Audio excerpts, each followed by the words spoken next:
안녕하십니까. 신인근의 군사TV 디펜스 브리핑입니다. 오늘도 두 가지 소식 알려드리겠는데요. 자, 그리스에게 미국이 정말 어마어마한 군사적 서비스를 하고 있는데요. 뭐 공짜로 헬기를 막 대량으로 주지를 않나.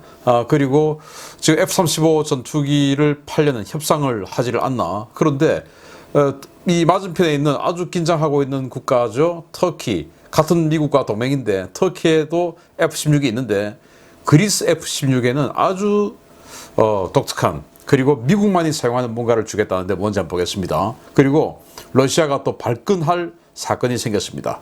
핀란드. 그 핀란드에게 F-35를 대량 판매했습니다. 보겠습니다. 최근 그리스와 F-35 판매 협상을 진행하며 터키 공군용으로 출고된 기체들을 그리스에 제공할 의사를 밝혔던 미국이 터키의 속을 또 한 번 뒤집어 놓고 있다는 소식입니다. 미국이 그리스 공군 F-16에 비장의 무기 하나를 제공해 터키가 부글부글 끓고 있습니다. 미 공군이 그리스 공군 주력 전투기 중의 하나인 F-16CD의 공대지 타격 능력을 획기적으로 향상시킬 수 있는 신형 무장 장착 시스템을 제공했으며, 이에 따라 그리스 공군 F-16의 스탠드오프 타격 능력이 크게 향상되었다고 그리스 현지 매체들이 2월 14일 보도했습니다. 그리스 매체들이 소개한 비장의 무기는 미 공군에서도 일부 기체들만 사용하는 BRU-57A 스마트 멀티 캐리지 렉 시스템인데요. 이 시스템은 하나의 파일런으로 두 발의 1000파운드급 무장을 운용할 수 있게 해줍니다. 미국은 그리스 공군에 BRU-57A 렉을 제공하면서 여기에 AGM-154 제이소우 유도폭탄을 통합해 주었습니다. GPS를 이용한 원거리 스탠드오프 유도폭탄인 제이소우는 고고도 투발 시에 최대 120km, 저고도 투발 시에는 최대 28km까지 활공하는 스텔스 유도폭탄인데요. 강화 콘크리트를 관통할 수 있는 고관통 BLU-111 탄두를 탑재하거나 축구장 한 개 면적을 초토화시킬 수 있는 자탄형 탄두를 탑재할 수도 있습니다. 미국은 이 신형 무장렉을 자국 공군 F-16 기체 중에서도 극히 일부 기체에만 적용해 왔는데요. 대단히 이례적으로 그리스 공군 F-16CD 블락 52 플러스 기체에 해당 무장렉과 제이소우 운용 능력을 부여해 줌으로써 그리스 공군의 스탠드오프 타격 능력을 비약적으로 향상시켜주는 조치를 취했습니다.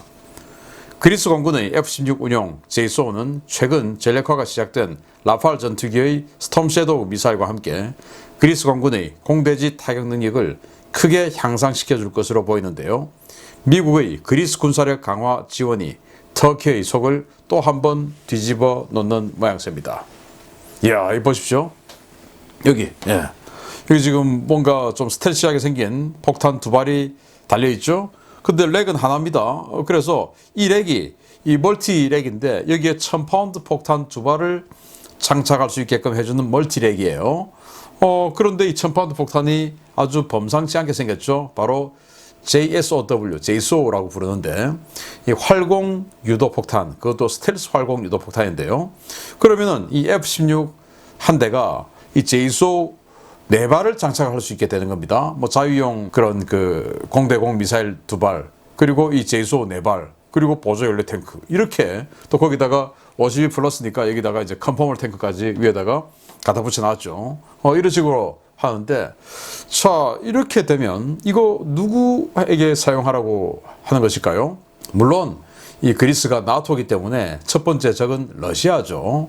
그래서 최근 우크라이나가 나토 가입이 좀 힘들어지는 모양새가 되고, 그리고 루마니아는 뭐 경제력이, 우크라이나 바로 옆에 있지만 흑해, 루마니아는 경제력이 많이 부족하기 때문에 미국제 무기로 무장을 해서 러시아에 대한 직접적인 견제 역할을 하기는 좀 힘들고, 그런데 터키가 해주면 참 좋은데 보스포러스 해협을 딱 틀어막아 주니까, 그런데 터키는 이상한 행보를 보이고 있고, 그래서 그리스를 터키 대신에 터키 임무, 터키가 완전히 그냥 미국하고, 우리는 미국하고 이제 담지 않는다라고 선언했을 경우에 보스포러스 해협을 포기하고, 그럼 보스포러스 해협을 빠져나와서 이제 지중해로 진출하려면 에게해를 통과해야 되지 않습니까? 근데 에게해에 그리스령의 수많은 섬들이 있죠. 그래서 그 에게해에서 러시아 함대를 틀어막는 이런 작전, 이게 이제 미국의 대안이 아닐까라고 생각하는데, 그러지 않으면 이렇게 그리스에게 엄청난 무장을 강화시켜줄 리가 없죠. 그런데 터키도 해주면 되는데 터키 왜 안 해주냐? 같은 나토인데 믿을 수 없으니까. 그러면은 그리스가 이렇게 됐을 때 터키는 어떤 생각하겠냐? 야, 저거 가지고 우리에게 상황할 수도 있겠는데?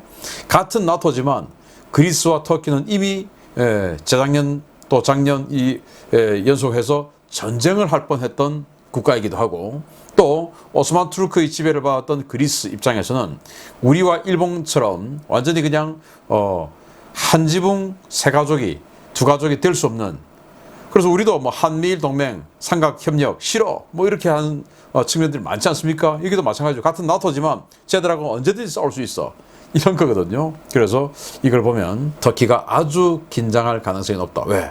120km를 날아가서 축구장 한 개 면적을 초토화시킬 수 있는 자탄을 살포하든지, 아니면 120km를 날아와서 그냥 1.2m를 뚫고 들어가는 벙커버스트를 하든지, 뭐 이런 엄청난 위력을 가진데 그것도 스텔스다.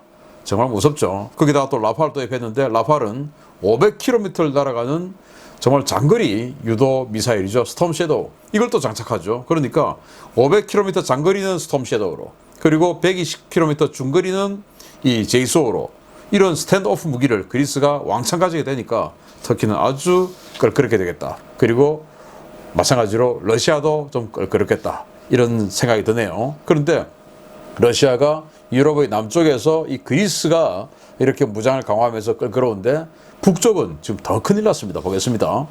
러시아의 강력한 반발에도 불구하고 핀란드가 미국과 F-35A 64대 도입 계약을 체결했다는 소식입니다.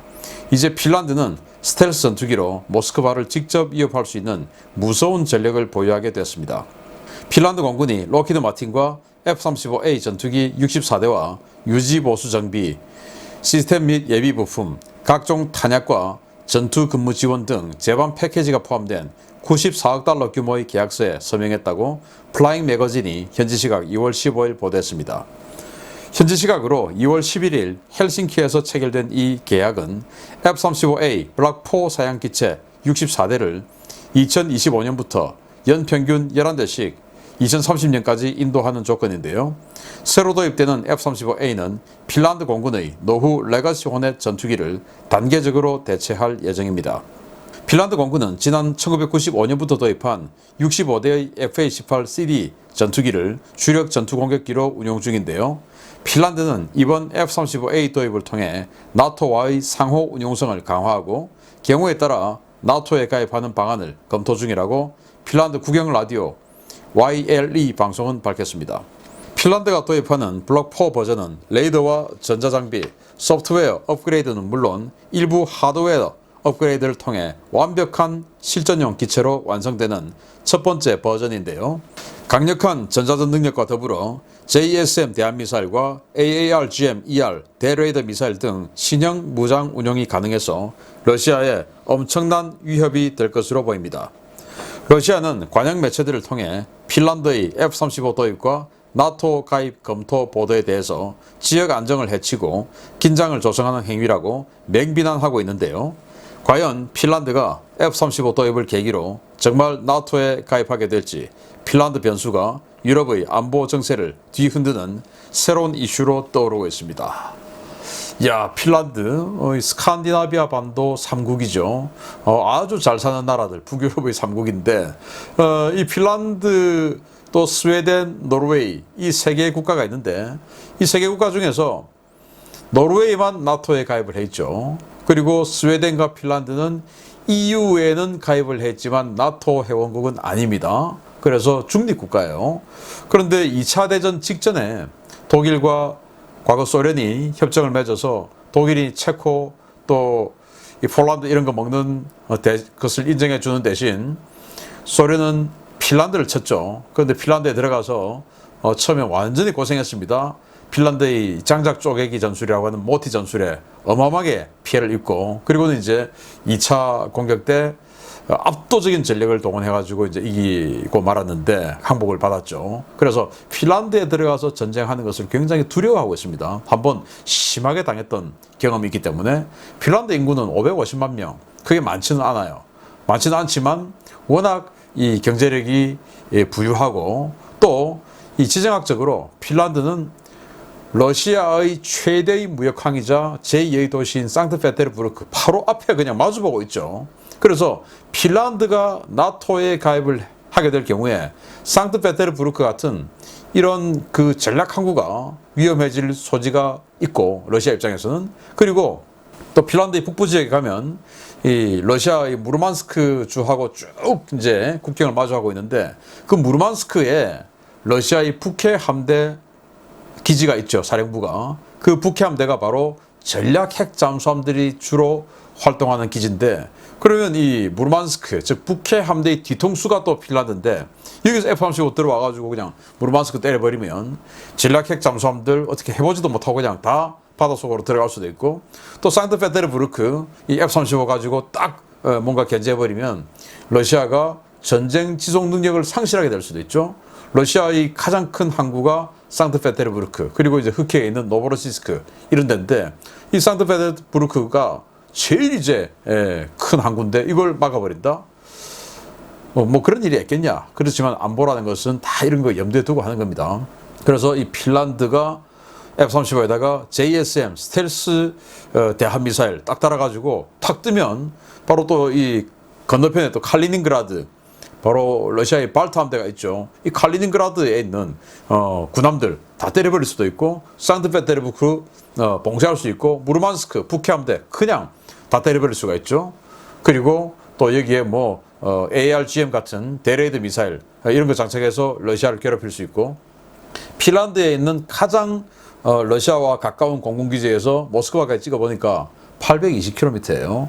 F-35A의 작전 반경에 충분히 여유있게 들어오고 남는 그런 거리죠. 뭐 거기까지 갈 이유도 없습니다만 멀리서 때리면 되니까. 아무튼 이렇게 핀란드가 F-35를 도입했다. 이게 굉장히 의미가 있는 것이, 미국이 F-35를 만들면서 동맹이 아닌 나라에게 판 적이 없어요. 예를 들어서 뭐 싱가포르다, 또는 네덜란드다, 한국이다, 일본, 이탈리아, 영국, 뭐 호주 다 미국의 동맹입니다. 그런데 처음으로 핀란드가 미국의 동맹이 아니면서 F-35를 샀는데, 과연 미국이 동맹이 아닌 국가에 그냥 돈 많으니까, 또 그냥 원래부터 좀 친하게 지냈으니까, 그냥 좀 정서가 좀 맞으니까 F-35를 팔았을까요? F-35는 완전히 미 공군에서 계속 네트워크를 해가면서 업그레이드를 해줘야 되는 이런 디바이스인데, 이걸 과연 나토 가입이라는 이 조건 없이 팔았을까라는 생각을 해본다면, 러시아가 남쪽의 그리스를 무장 강화시켜주고, 그리고 북쪽의 핀란드를 엄청난 이 F-35를 주면서 나토에 가입시키면 러시아가 우크라이나 한번 건드렸다가 지금 큰일 나는 상황이 발생할 수도 있겠다라는 생각이 드네요. 아무튼 이 전 세계를 놓고 벌이는 미러 간의 이 정말 뭐 바둑처럼 이렇게 포석을 하고 있는 상황들 알려드렸습니다. 마치겠습니다. 감사합니다.